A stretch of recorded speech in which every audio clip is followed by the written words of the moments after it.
Demak, o'quvchilar, biz siz bilan fonetik hodisalar mavzusini mustahkamlab olamiz. Darsga kim tayyor? Biz tayyor. Barakalla, unday bo'lsa boshlaymiz. Marhamat, Adhamjon, do'stiga chiqamiz. Boshlash tugmasini bosamiz. Bajaramiz.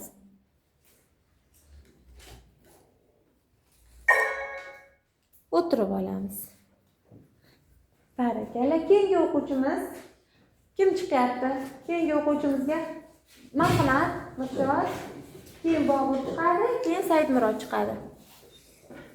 Tez. Barakalla, keyingi o'quvchimiz Boburjon.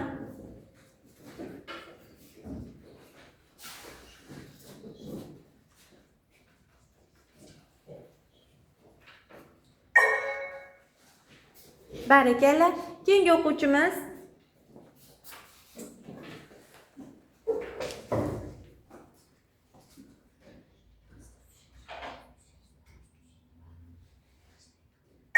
Barakalla, keyingi o'quvchimiz Og'abek chiqadi keyin.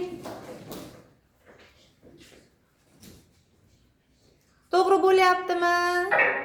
Noto'g'ri. Chunki qaraymiz, shovulla degan so'zimizda ulla degan qo'shimchamiz bor edi, ella shaklida bo'lardi. Keyingi o'quvchimiz Sevinch chiqadi keyingisiga.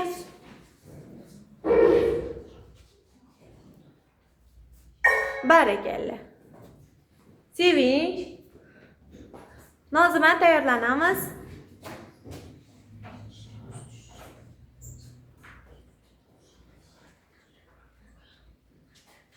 O'shanday so'zimizga qaraymiz-a?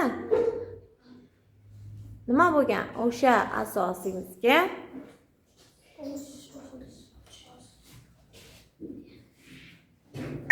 barakalla. Nozima